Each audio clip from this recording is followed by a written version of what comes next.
vision de puissance intermédiaire devait faire la force de l'Europe face à la mondialisation des échanges, face à la suprématie du dollar, face à la concurrence des puissances émergentes, face à l'instabilité financière. Faire masse, tisser des échanges intenses devenait aussi le moyen de préserver nos compromis sociaux dans le cadre de la mondialisation, d'organiser une sorte de cordon sanitaire dans un monde chaotique. La lecture européenne de la crise est d'ailleurs profondément imprégnée de cette vision. Pour ses promoteurs, l'euro nous aurait protégés des secousses du monde. Sans l'euro, la crise, venue des autres, aurait été encore plus déstabilisante. Je ne veux pas ici discuter cette interprétation plus que contestable des choses, mais plutôt souligner à quel point cette vision de la crise nous désengage de toute forme de responsabilité mondiale. La valeur du projet européen n'est éprouvée par la plupart des commentateurs qu'à travers sa capacité à encaisser les chocs à moindre coût pour ses partenaires. Jamais n'est évoquée la possibilité que l'Europe, première puissance économique mondiale, soit partie prenante de la crise, voire en soit un facteur aggravant.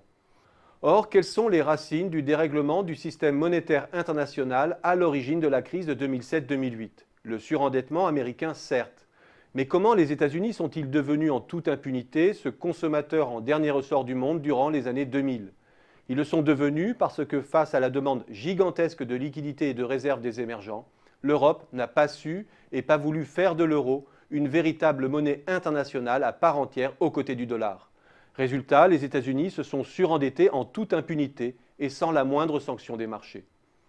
Quelles ont encore été les racines de la crise de 2007-2008 ? L'état de surcapacité chronique dans lequel a vécu l'économie mondiale pendant plus de 15 ans, qui a fait le lit de déséquilibre insoutenable des balances des paiements, les fameux Global Imbalance. Or, cette situation de surcapacité a été aggravée par la préférence pour l'épargne de la vieille Europe. L'Europe, corsetée par ses règles, est depuis longtemps une zone dépressionnaire qui s'est mise en marge du formidable mouvement de croissance mondiale. Elle est donc partie prenante de la déflation larvée qui gangrène peu à peu l'économie mondiale. Dans ce contexte, il faut aussi évoquer la concurrence fiscale à laquelle se livrent les pays européens. Cette concurrence est toujours vue sous l'angle des dégâts qu'elle cause sur nos économies et sur le financement des biens publics. Or, avec l'échec européen sur le terrain de l'harmonisation fiscale, la norme d'un IS à 20% semble s'imposer peu à peu. Et pour compenser le manque à gagner, les pays tentent à surtaxer les bases non délocalisables, notamment le travail le moins qualifié, aggravant le chômage. Pendant ce temps, aux États-Unis, le taux effectif d'imposition des sociétés est de l'ordre de 40%. Au Japon, ce taux est de 36%. Mais face à l'offensive européenne,